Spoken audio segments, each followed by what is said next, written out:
Nice name అండి. So చెప్పండి ఈ సినిమా గురించి మీ మీ ఏదో 2 ముక్కలు చెప్పండి సినిమా గురించి. రెగ్యులర్ చెప్పేది సినిమా గురించి. సో కొత్తగా చెప్పేది ఏంటంటే మీకు లిటిల్ హార్ట్స్లో మీకన్నా చిన్న పిల్లని ప్రేమించారు అంటే 3 years యంగ్ పిల్లలు 2 years యంగ్ లవ్లో పడ్డారు కదా. రియల్ లైఫ్లో ఎవరైనా లవ్లో పడ్డారా? ఎవరైనా ప్రపోజ్ చేస్తారా అలాగే మిమ్మల్ని?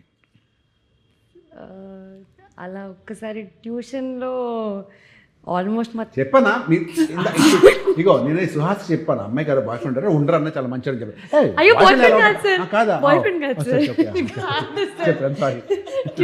ట్యూషన్లో ట్యూషన్ చూసా ట్యూషన్ ఉంటారు ఇవాళ రేపు అందరూ ట్యూషన్ నుంచి. మా తమ్ముడు ఏజ్ అబ్బాయి ఒకడు వచ్చి చాక్లెట్ ఇచ్చి అక్క ఐ లవ్ యూ అని చెప్పాడు సార్ అంతే. చెప్పండి సుహాస్ ఇవాళ రేపు అమ్మాయి స్కూల్ నుంచే బాయ్ ఫ్రెండ్స్ వస్తారు నువ్వు నమ్మట్లేదు. చెప్పు శివాని.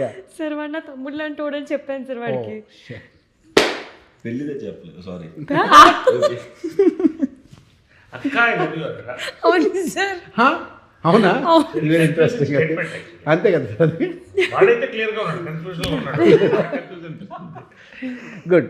అది కాకుండా ఇంకేనా నీకు మెయిల్ క్రషెస్ ఉన్నారా కాలేజీలో కానీ స్కూల్లో కానీ ఎక్కడ ఉన్నారా అని జనరల్గా అడుగుతున్నాను. ఎందుకంటే ఫస్ట్ టైం కదా మనం మాట్లాడుతుంది నీ ఇండస్ట్రీ కూడా నీ గురించి తెలియాలి కాబట్టి అడుగుతున్నాను అంతే. జస్ట్ ఎక్కువగా కన్ఫ్యూజ్ అవ్వకండి.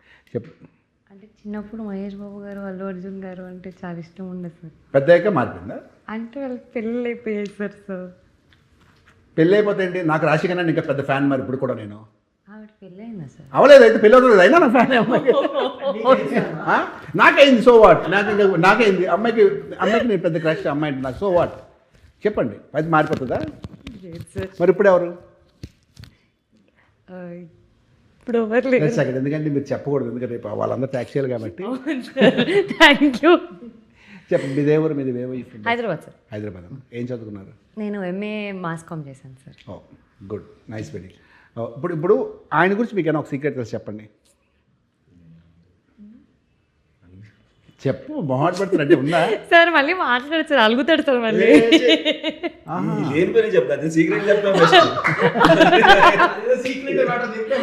ఏం లేదు sir, is a very good singer sir. నిజంగా బాగా పాడతాడు. కానీ బయట అలా చెప్పకు, బయట ఎందుకు చెప్తున్నావు, నేను ఏదో ఊటికి అంటే ఏదైనా కార్లో షూట్కి వెళ్తున్నప్పుడు హమ్ చేస్తూ ఉంటాడు సార్. ఎంత బాగా పాడుతున్నావు అంటే బయట అలా చెప్పకు నవ్వుతారు ఇలా ఇలా అంటారు సార్. కానీ is a very good singer sir. సరే ఇప్పుడున్న పరిస్థితులు మేము ధైర్యం చేయలేము. Thank you so much. నిజంగా బాగా పాడతాడు సార్. సరే ఓకే సారీ. సరే కాదు ఒక పాట పాడతావా?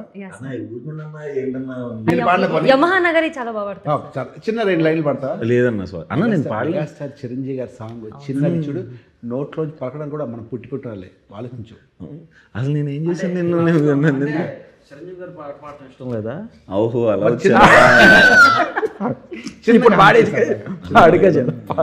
జస్ట్ అసలు అన్న మీరు ఇంటర్వ్యూ స్టార్ట్ అయ్యే ముందే చెప్పాను కదన్న నా పరిస్థితి. ఒంట్లో వాళ్ళు చిన్న హమ్ చేయడం కూడా బాధ. అసలు నో ప్రాబ్లం మరి ఇంటర్వ్యూలో కలుద్దాం సార్. అంత మంచి పోతుంది. ఇప్పుడు ఈ అమ్మాయి గురించి సీక్రెట్స్ తెలిసి చెప్పు. ఒకటి తెలుసు అన్న, చాలా తెలుసు అన్న. ఒకటి చెప్పు. ఒకటంటే మరి అది చెప్పాను. అది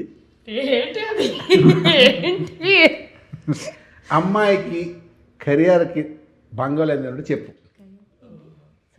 కెరియర్ భంగం లేదు అంటే చెప్పు. Okay okay. అంటే హర్ట్ అవ్వకుండా. మ్యూజిక్ టీచర్ అన్న, చిన్నపిల్లలకి మ్యూజిక్ నేర్పిస్తుంది. అవునా?